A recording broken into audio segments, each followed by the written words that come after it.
Hi, Paul, and welcome back to Entrepreneurcast. So great to have you back on the show today.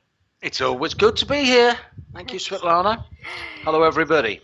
So, Paul, today we are going through the next objection from a client. And what we're going to talk today about is one of the things we already covered before, in our objection sticky notes, and it was about the client, potential client, the customer saying to the person, yeah, I will think about it.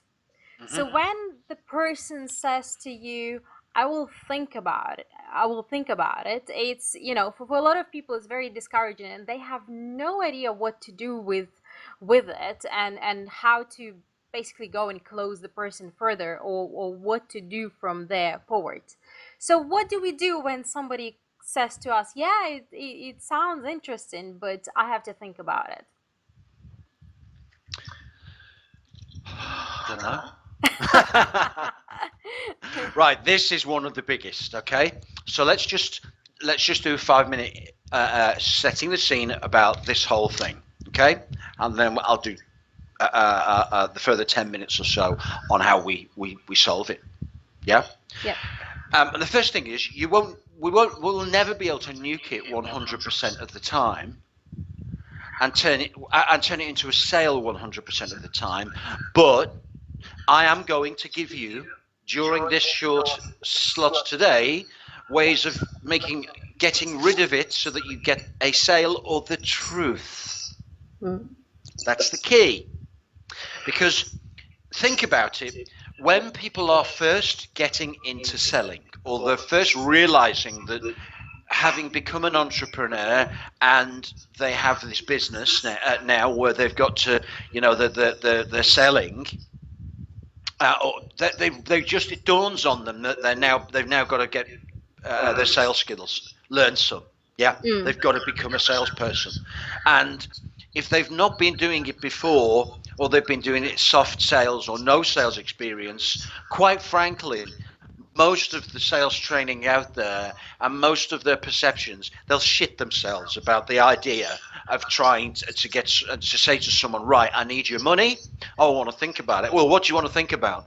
And this is what they perceive. Their perception is it's this locking of horns. It's this confrontation. Yes? Consequently, when it comes to the first clients they speak to, or I know a lot of people that I meet who are entrepreneurs and they've been in business for a couple of years, constantly struggling and never dealt with this, but they've still made some sales. Yes, but they've missed hundreds because they've not had the ability to deal with it. Because if you haven't got pre-rehearsed answers, antidotes to this specific objection, I want to think about it. If you haven't got the words and the delivery rehearsed, ready, what you're probably going to do is to actually just say, okay, no problem at all. Is there anything in particular you'd like to me to cover again? Anything you'd like me to? Any other questions you've got? This is kind of the attempt. This is the natural way people would try and attempt to do it, if at all they did. Any other questions? Anything else you want to know? Are you happy with it all? Yeah, just no problem, but I need to think about it. It was just a free consultation. There's money and a lot of time, and I need to give it some thought, but I really like it, and you're great, and I'll tell you what, I'll give you a call. I'll have a think about it, and I'll definitely get back to you. Could you email me the schedule? Could you email me the plan? Could you email me the contract even? Could you email me the price?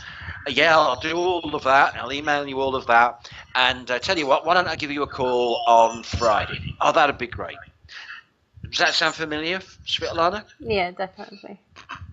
That's the natural, polite approach that most people will naturally go to if they aren't trained like an SAS guy is trained how to, assemble a rifle and disassemble a rifle in seconds. If they're not trained how to disassemble that objection, they will go with a polite way of keeping the client alive, so to speak. Yeah. Yes, so we're not offending them. Yeah. And then it becomes a chasing game.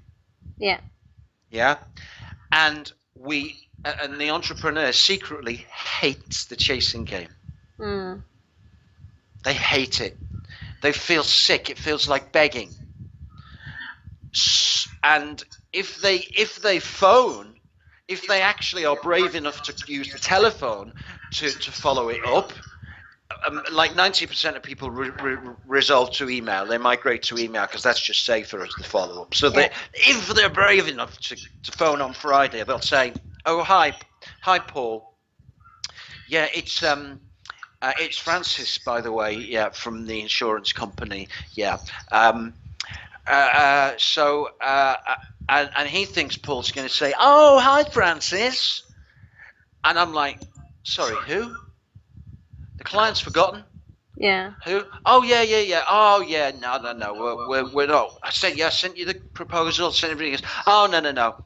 Well, thanks for that, but no, we won't be going ahead with that. We've got my auntie has gone into hospital. The dog broke its leg. I've been made redundant. Telegraph pole's fallen on the house, so unfortunately, we can't go ahead. Okay, yeah, I'll bear you in mind for the future. Thanks, bye. And I've been a little bit kind of cartoon-like there in excuses, but that's what happens, doesn't it? Yeah, definitely. All these tragedies suddenly happening in the customer's life, and I'm not being disrespectful because we all have things happening in our life which are tragedies. So I'm saying this with tongue in cheek about the telephone call, but that's the way it is. They invent a whole load of polite lies. Yes. They've really forgotten about it. They think they're off the hook. They're not going to buy. Enthusiasm has a half-life, and all the enthusiasm they had when they were on Skype or at the coffee table with you has all gone. Mm. Okay? Now, if the entrepreneur, and as I say, very few will use the telephone. It will become an email. Yeah.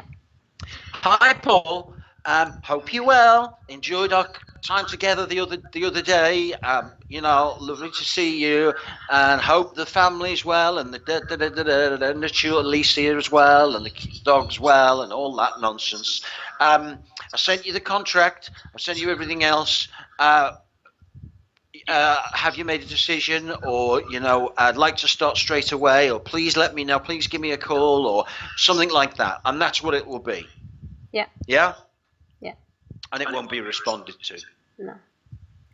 And then we'll either continue that game with a variety of messages until we're bored and we just give up, or we finally reach them and they just come back and say, "Not interested, I've had a tragedy," or something, or "I've gone with someone else," or it just fizzles out. Yes? Yes. So how do we deal with that? Well, that's what I'm coming to now. But the reason I needed to paint that picture is because that will kill your business. Yes.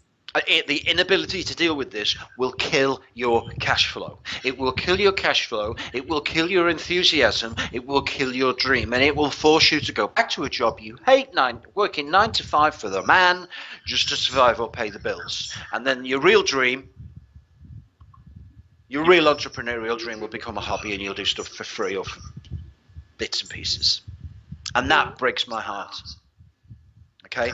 So here's how we deal with it, right? We already know, before I meet my clients, I know that they're going to come up with, there's a good chance that they're going to come up with one of 3 or 4 objections at the end of our consultation. There isn't 1,000. There's 3 or 4 of the main ones. There's let me think it over, which is what we're going to cover now. I need to think about it. There's I'm seeing some other people. I've got some other coaches to see or some other companies to see. Yeah. Mm-hmm. There's the money. I can't afford it. Yeah. Or I'll need to speak to the bank or whatever it is. And now I'm running out. There's kind of only ever 3 or 4. But think about it, it's probably the biggest one, isn't it? Yeah. It's the number one. Now, go on. What were you going to say? Yeah, it's because I think when you pitch to the person, they don't want to be rude as well, right? They're human beings, so they don't want to tell you straight away, nope, not interested. They say, I'll think about it, and then they think, well, you'll email or call, and it's easier to say to come up with excuse, or they also know that most of the people never follow up.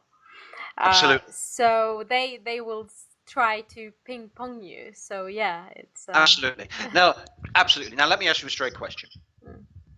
If our products were free, how many times do you think we'd hear think about it? not very often. Or let's say not free, if they were a fiver, £5. Yeah. How many times would we hear think about it? Or in fact, any of the other objections? We wouldn't.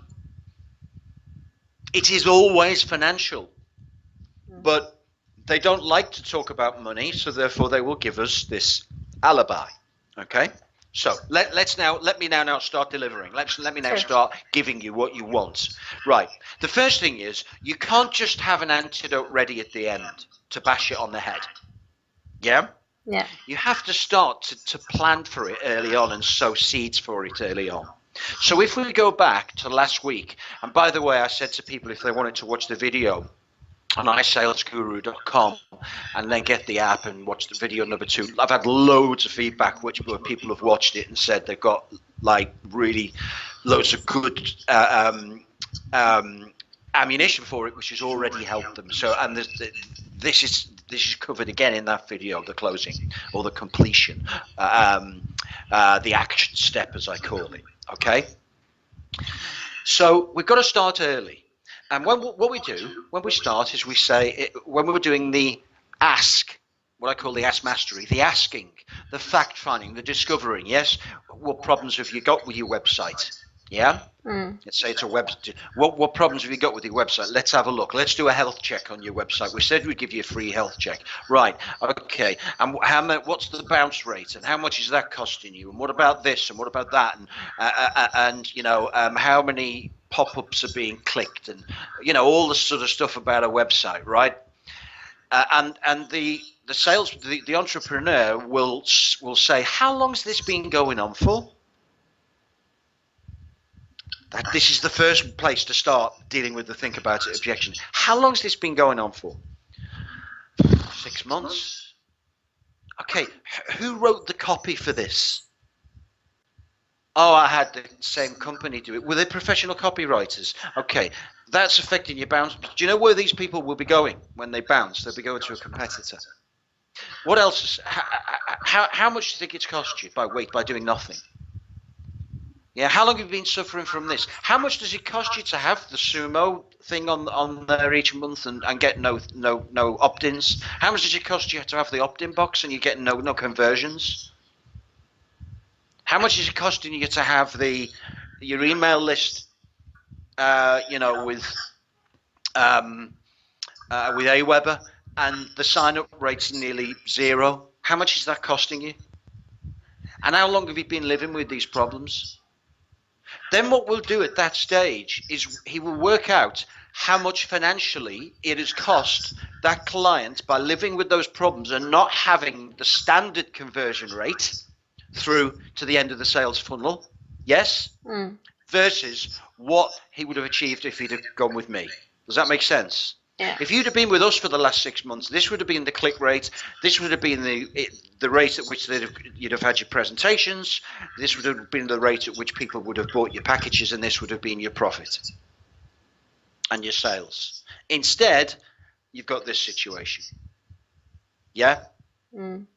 Whatever. So what we're doing is we're painting a picture about how much the problem is currently costing the client to live with the current circumstances. Are you with me? Yeah. Yeah. And then we ask an implication question. And we ask at that stage, and we say, look, obviously we're here because you'd like to get it fixed. Yes? Okay. But let me ask you, if you do nothing for another 6 months, will it get better? Will the problem fix itself, or will it get worse, or will it stay the same?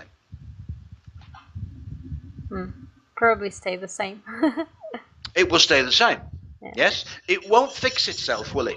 Yeah, no. So you will continue to lose money, or you will continue to break even, but you will continue to miss out on all this business that you're missing out on. So the cost to you of waiting will be this amount. 4,000, 7,000, 600, whatever the number is. Now, I've got to show you a lot of things in terms of how we do things and what our processes are and what our packages are. And of course, I'm going to give you the options later. But I want to ask you a very simple, this is right, that's still early on in the process. What I'd like to do is ask you a really sincere question. If my solution for us to fix this for you once and for all is cheaper than what it will cost you for doing nothing, would you hesitate?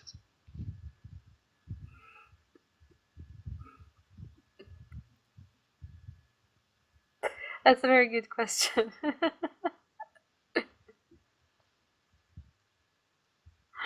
Love it.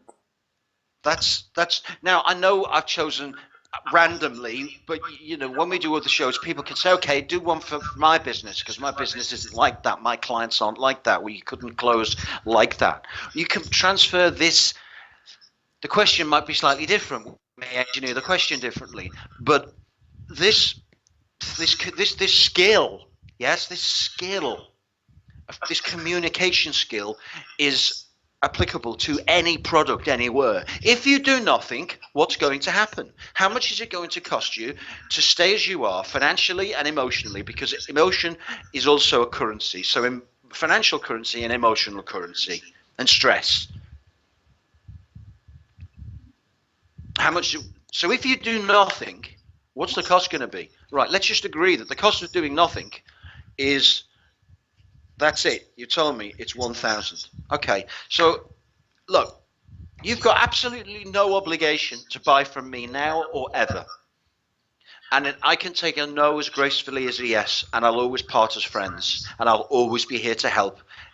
You're the client. But what I'd like to ask you now, completely frankly and sincerely, we've got a lot to go through still, but is if our solution to sort these problems out, want to your satisfaction, once and for all, and our solution costs less than what it's going to cost you to do nothing, would you hesitate?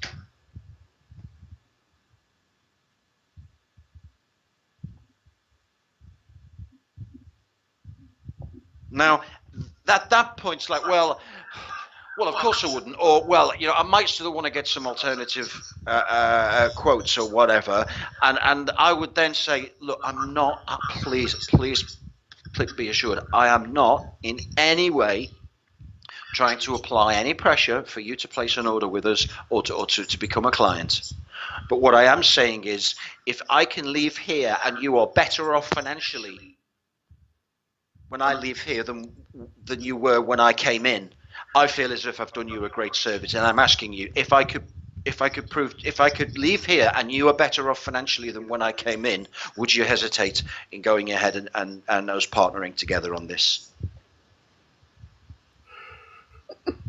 Now, at that point, they may not even still say yes, but you have prepared them for the fact that you are going to want a decision. Yes? And now look, I'm on a screen, I'm doing this in trainer mode. I soften this down when I'm speaking to people.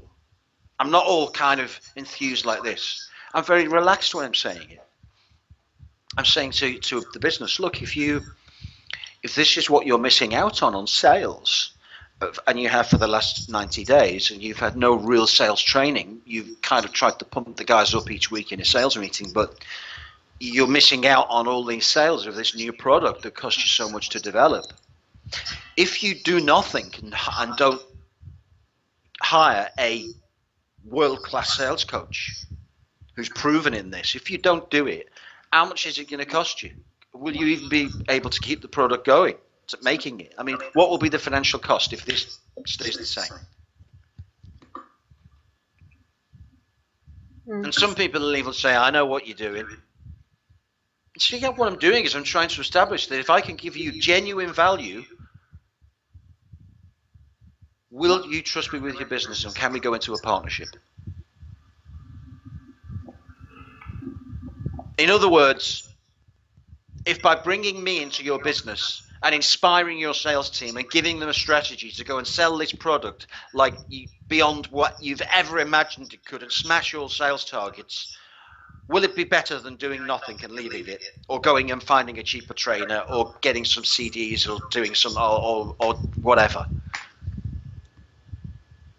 Look at this video, look at this video, look at this video, look at this client, look at this client. And all I'm saying is, if I can prove to you that my solution is cheaper than you staying as you are, would you hesitate? I may not be able to prove it. So that's the first step. Does that make sense? Yeah. Now, if there are any viewers that feel that there's a little bit of aggression in there, or it's, it's quite in your face or whatever, write in, and I'll write in, and just because there's loads of people responding to the show, write in through the app or to Svetlana and say, look, this is my business. How would you do it? Give us your scenarios and we'll respond. I'll respond. Yeah, I can soften it down. We can change the words, but that structure, that is putting them very early on in a position where they're expecting you to ask for a decision, and they know that you're not a pushover. But you do it nicely. Okay. Then the next time you do it is. Or you take action around the close. How are we doing for time, Svetlana? We're tight. Tight, right. The next time you do it is just before you've basically finished your presentation and everything. And you do a summary. So you say, right, let's summarize. Here are your problems. That was problem number 1. And this is how we're going to solve it. Yeah? That was problem number 2, and this is how I propose we solve it. Yes, this is problem number 3. Then you complete the list. So there's the 10 problems you told me about, and here's the 10 ways we're going to solve it. And I've shown you the videos, and I've shown you the products, and I've shown you the letters and the this. Now, are you satisfied that we can solve those problems quickly and permanently? Yes. Yes, I am. Great. Now, what I'm going to do now is take you through the options, and I'm now going to present you with what the value is, what the cost is, and what you'll get in return. Now, may I ask you a very, very frank question, and please be sincere and honest with me. If you can afford it, if the price is right, will you be trusting me with your business today? That's the next one. Because if they say yes, brilliant. It just means that there's a yes coming if the price is right. And if they say no, then you need to say, okay, so other than price, what would be stopping you from going ahead today if you wanted to? And you deal with it there and then. Now, again, I want the listeners to just compute, to kind of rerun this last minute and make some notes and think about how that would fit into their own sales process. Because what we're doing is we're isolating price as the only reason they wouldn't go ahead, yes?